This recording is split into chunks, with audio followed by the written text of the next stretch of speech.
বীৰত্ব, এ concept of ন্যাশনেলিজম এইবাৰ মঞ্চত উপস্থাপন কৰিবলৈ লৈছোঁ সমূহ নৱম শ্ৰেণীৰ ছাত্ৰ ছাত্ৰীৰ সহযোগত এখন নৃত্য নাটিকা, য'ত আমি প্ৰদৰ্শন কৰিছোঁ প্ৰাক স্বাধীনতা কালৰ কিছু মুহূৰ্ত।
এয়া দেখিলে আমাৰ ৰহিমলা, তৰুলতা, মালতীহঁত এনেই সময় কটোৱা গাঁৱৰ জীয়ৰীসকল। আৰু আনফালে এতিয়া আকৌ দেখিব আমাৰ ভদ্ৰ, ভৱেন আৰু নগেনহঁতক, যি গাঁৱৰ নিবনুৱা ডেকা ল'ৰা, অত কেৱল কথাৰ মহলা মাৰি থকা আমাৰ ডেকাসকল।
কি হল কেনেকে টোপালি তহঁতকেইটাই?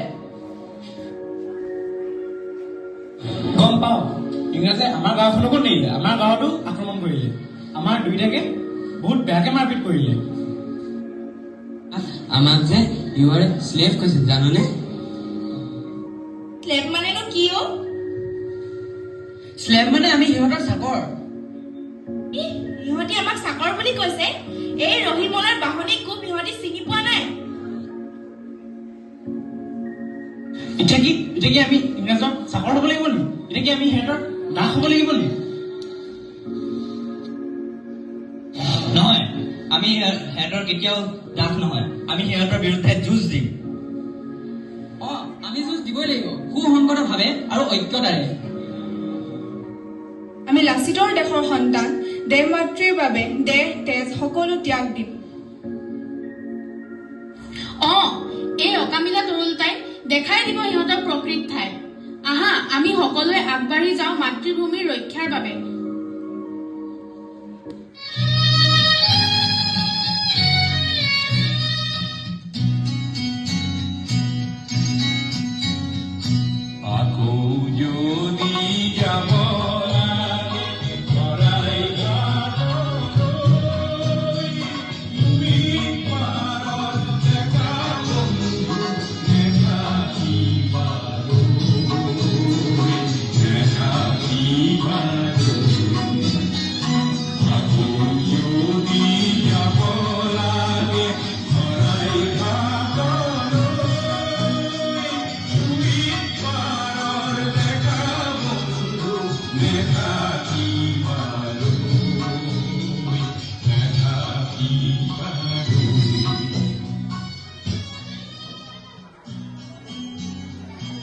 ভাবিছে আপোনালোকে?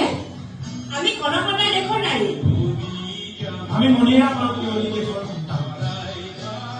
বিদেশীয়ে আমাক পুনৰ শোষণ কৰিবলৈ আৰম্ভ কৰিছে, কিন্তু আমি পুনৰ যুঁজ দিম, আকৌ দেখাই দিম আমাৰ দেশ প্ৰেম আৰু আমাৰ অন্তৰ্নিহিত বীৰত্ব। নেশ্যনেলিজম অৰ্থাৎ জাতীয়তাবাদ।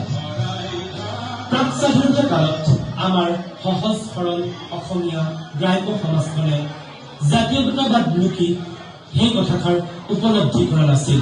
কিন্তু যেতিয়া ব্ৰিটিছে আমাৰ ভাৰতত লগতে অসমত আক্ৰমণ কৰিলে, আমাৰ অসমীয়া লোকসকলৰ ওপৰত অত্যাচাৰ অনাচাৰ কৰিলে, তেতিয়া বুজি পালে জাতীয়তাবাদ মানে কি, আৰু আমাৰ অসমীয়া সমাজখনটো গঢ়লৈ উঠিল জাতীয়তাবাদ অৰ্থাৎ দেশৰ প্ৰতি থকা প্ৰেম, আৰু আগবাঢ়ি গ'ল আমাৰ দেশ মাতৃৰ অসম মাতৃভূমিখনৰ ৰক্ষাৰ বাবে।